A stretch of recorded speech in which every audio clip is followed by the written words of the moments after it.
बिस्मिल्लाहिर्रहमानिर्रहीम अस्सलाम वालेकुम रहमतुल्लाहि व बरकातुहू। इफ्तिखार शाह टीवी में तमाम भाइयों को खुशामदीद कहता हूँ। गुड मॉर्निंग डियर दोस्तों। आज की वीडियो आप तमाम भाइयों के लिए बहुत ज़्यादा ख़ास होने वाली है, क्योंकि आप जानते हैं कि पाकिस्तान एक वाइड कंट्री है जहाँ पे ये क्रिप्टो करेंसी ना लीगल है ना इलीगल है, बस लटक रही है, पेंडिंग में है। अब पहले तो हर दूसरा बंदा यही कह रहा था कि यहाँ तो भाई इलीगल है। जब सिंध हाई कोर्ट में इसकी समाअत हुई तो एफआईए वालों ने, पीटीए वालों ने बोला हमने तो इसको नहीं किया है लीगल, इसको बैन हमने नहीं किया। तो प्यारे भाइयों, सिंध हाई कोर्ट ने फिर कहा कि इसको किसने बैन किया हुआ है। अब एक और बात आपको बताऊं, सिंध हाई कोर्ट में समाअत होने जा रही है नवंबर की 5 तारीख को। जो सिंध में रह रहे हैं उनसे मेरी गुजारिश है कि एक वह बंदा है मुल्क पाकिस्तान में जो कि इस केस के पीछे उसका हाथ है और लड़ रहा है। वो चाहता है कि पाकिस्तान ऐसी जगह पर पहुंच जाए जिसकी सोच भी ना हो। यानी पाकिस्तान को वो डिजिटल करने में मशगूल है, अपना टाइम वेस्ट कर रहा है। किसके लिए? मेरे लिए, आपके लिए, सब पब्लिक के लिए, पूरी पाकिस्तानी कम्युनिटी के लिए। अब देखें कि ये क्रिप्टो करेंसी कम से कम 50 to 60 कंट्री ऐसी हैं जहाँ पे ये लीगल है, जहाँ पे इसको गवर्नमेंट यहाँ से टैक्स लेती है, लेकिन पाकिस्तान में पता ही को नहीं कि लीगल है या इलीगल है।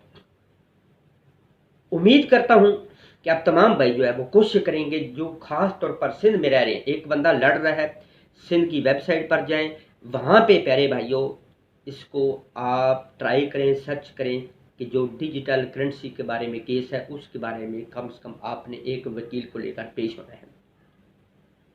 या फिर जो सिंध हाई कोर्ट में आपका कोई भी लॉयर है, वकील है, तो उससे आप मशवरा करें, उसको लेकर आप पेश हो जाए, उसको सारी चीज़ें बताएं, यूट्यूब से कुछ वीडियो दिखाएं। तो इंशाअल्लाह जब ये डिजिटल करेंसी लीगल हो जाएगी तो आप सोच नहीं सकते यहाँ से पैसे बंदे कितना कमाएंगे। कल आप जानते हैं कि हाई कोर्ट में इसकी समाअत के दौरान जज साहब ने पूछा कि ये जो यूट्यूब है इसको किसने चलाया हुआ है। तो प्यारे भाइयों, आगे से जवाब दिया हमने, तो इसको किसने चलाया हुआ। तो जज साहब ने कहा कि ये जो ऊपर गंदा मवाद आता है, यानी मकसद बात करने है का है कि अभी तक इनको पता ही को नहीं कि क्रिप्टो करेंसी क्या होती है, यूट्यूब क्या होता है, यूट्यूब को पीछे हैंडल करने वाला कौन है, यूट्यूब पर गंदा मवाद अगर अपलोड हो जाए तो उसको किस तरह डिलीट करना है, उस बंदे को कैसे ट्रेस करना है, सारी चीज़ें प्यारे भाइयों आज हम इतने इस चीज़ से दूर हैं कि आप सोच नहीं सकते। इससे बार हाँ पहले भी मैंने आपको बताया कि अब देखें कि मलेशिया के बारे में आता है कि 1980 में यहाँ से बंदे पाकिस्तान में आकर एजुकेशन हासिल करते थे, कोई इंजीनियर बनते थे, कोई सब इंजीनियर वगैरह, डॉक्टर वगैरह बनकर फिर वापस जाते थे। आज देख ले मलेशिया किस जगह पर है और हम आज किस जगह पर है। चाइना की मिसाल ले लें, चाइना हमारे हाथों में आज़ाद हुआ, आज चाइना की टेक्नोलॉजी किस जगह पर है, हमारी किस जगह पर है। हम 100 साल चाइना से पीछे आ चुके हैं, सिर्फ इन चक्रों में, अपनी जेब भरने के चक्रों में, अपनी जेब भरने के चक्रों में तो हमने अपना साढ़े सतिया नाश कर दिया। आपके ख्याल में डिजिटल करेंसी पाकिस्तान में लीगल होनी चाहिए या इलीगल होनी चाहिए? लेकिन जो डिजिटल करेंसी है, आने वाली एक वीडियो में मैं आप तमाम भाइयों को दूंगा, बताऊंगा कि कैसे, कौन सा आपने ट्रेस करना है कि ये डिजिटल रियल करेंसी है। ऐसा ना हो कि किसी की आप अड्डे चढ़ जाए और आपको ऐसी बॉम्ब हटड़ी दे और आपको ऐसी जगह पर फेंके कि आप सारी जिंदगी उठने के काबिल ना हो जाए। यानी किसी ऐसे कोइन में, ऐसी करेंसी में आपको धकेल दे, धक्का मार के डाल दे अपने रेफरल कमीशन के लिए, तो प्यारे भाइयों आप सारी जिंदगी देखते ही रह जाएंगे। लिहाजा अगर आप चाहते हैं कि मुल्क पाकिस्तान में भी डिजिटल निज़ाम हो, डिजिटल करेंसी आए, तो डियर दोस्तों आपने अपनी आवाज़ को बुलंद करना है, सोशल मीडिया के ज़रिए से बुलंद करना है, फेसबुक पर इश्तिहार वगैरह डालें। या प्यारे भाइयों कम से कम जो सिंध में रह रहे हैं, कराची में रह रहे हैं, तो आपने समाअत ज़रूर करनी है। आपने किसी लॉयर को, किसी वकील को लेकर ज़रूर हाज़िर हो जाना है, लेकिन थोड़ा सा जो इन चीज़ों के बारे में डीपली जानता है। अब जिस बेचारे को पता ही कोई नहीं है, ठीक है, जो झूठे को सच्चा, सच्चे को झूठा बनाने वाला है, उस बंदे को आप ले जाएंगे। अल्हम्दुलिल्लाह वकील बहुत अच्छे भी हैं।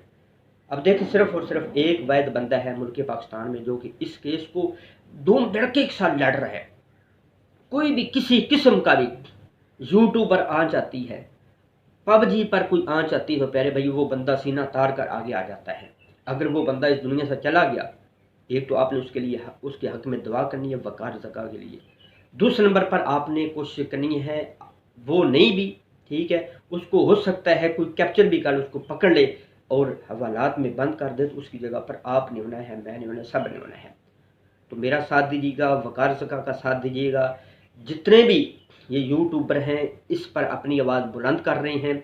अब देखें, मुझे तो नहीं लगता कि सवाए वकार ज़का के अगर यूट्यूब पर बैन हो जाए या कोई और ऐसा सोर्स ऑफ इनकम बैन हो जाए जिससे आपकी रोज़ी रोटी चल रही है, लेकिन लीगल तरीके से, ये टिक टाक करते बेगैरतियों की वजह से या बद इखलाकी मजाक उड़ाना, ये नहीं है, इसको दफरेंड करें, ठीक है।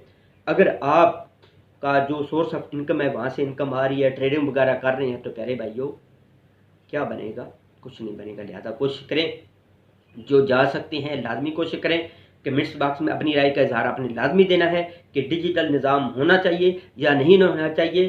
तो आज इंशाल्लाह अगर डिजिटल निज़ाम हो जाता, और मेरा 100% यकीन है कि इंशाल्लाह ये क्रिप्टो करेंसी पाकिस्तान में लीगल होगी, 100% लीगल। अब ये लटक रही है ना, लीगल है इलीगल है, तो इसलिए आपने अपनी आवाज़ को बुलंद करना है, मेरा साथ दीजिएगा। और जितने भी इस के बारे में यूट्यूबर अपनी आवाज़ को बुलंद कर रहे हैं, आपने अपनी आवाज़ को बुलंद करना है। तो इसके साथ मुझे दीजिए इजाज़त, मज़ीद चलते हैं एक अच्छी नेक्स्ट वीडियो में, तब तक के लिए अल्लाह नासिर।